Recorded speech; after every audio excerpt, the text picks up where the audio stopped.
दुसरी महत्वाची गोष्ट आहे, आंबेडकरी आंदोलक असताना सूर्यवंशी त्याला ज्या पद्धतीनं खोट्या गुन्ह्यामध्ये जेलमध्ये डांबण्यात आलं आणि जेलमध्ये त्याचा मृत्यू झाला, त्याच पद्धतीनं अनेक जे आंदोलक 200 पेक्षा जास्त आंदोलक परभणीमध्ये अटक केलेले त्या सगळ्यांची आजच्या आज बिनशर्त सुटका करावी अशी देखील मागणी आपण या ठिकाणी करतो.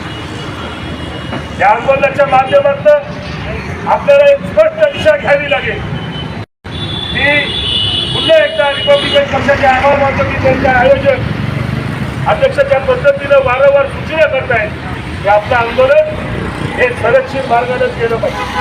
ही गरज आहे.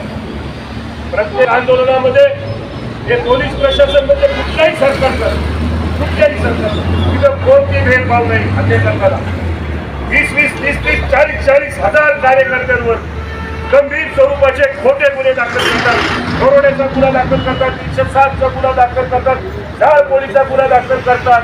खैरनांजीमध्ये बघितलं आपण 2 लाख कार्यकर्त्यांवर केसेस झाले. मध्य काळात किंवा कोरेगावमध्ये 1.5 लाखपेक्षा जास्त कार्यकर्त्यांवर केसेस झाल्या. परभणीमध्ये 5,000 पेक्षा जास्त कार्यकर्त्यांवर केसेस झाल्या.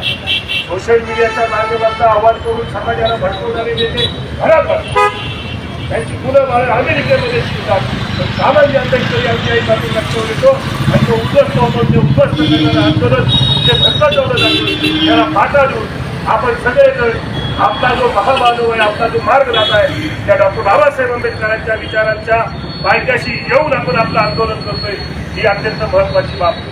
मी या आंदोलनाला पुणे शहरातील आंबेडकरी कार्यकर्त्यांच्या वतीनं, विविध पक्ष संघटनांमध्ये काम करणाऱ्या कार्यकर्त्यांच्या वतीनं मी या ठिकाणी सक्रिय पाठिंबा देतो. आणि पुणे शहराचा एक संस्कार आहे, आंबेडकरी चळवळीचा एक संस्कार आहे. ज्या वेळेला सर्वसमावेशकता असते, समाजाचं आंदोलन असतं, त्यावेळेला आमचे मोठमोठे नेते सुद्धा आपले पक्ष संघटना बाजूला ठेवतात आणि एक समाजाचं आंदोलन करतात. आमची संख्या किती, तुमची संख्या किती असा कोणताही विचार करता आपण सारे आंबेडकरी आहोत ही एक भूमिका घेतात. आणि त्यामध्ये Republican party of India Athawale गट हा नेहमी वडीलकीची भूमिका घेतो. म्हणून त्यांना आमच्या कायम आम्ही त्यांच्या सोबत राहील. या आंदोलनाच्या निमित्तानं महाराष्ट्रामध्ये एक संदेश जायला हवा की आंबेडकरी आंदोलकांच्या पाठीशी संपूर्ण समाज आहे आणि परभणीकरांच्या पाठीशी आपण सगळे आहोत. मी फक्त 2 घोषणा देतो. माझं आंदोलन होतं बाबासाहेब आंबेडकरांचा परभणीच्या हल्लेखोरांना शिक्षा झालीच पाहिजे. सूर्यवंशीच्या मारेकरी पोलिसांना शिक्षा झालीच पाहिजे. पुतळा विलंबना करणाऱ्या आरोपीला शिक्षा झालीच पाहिजे.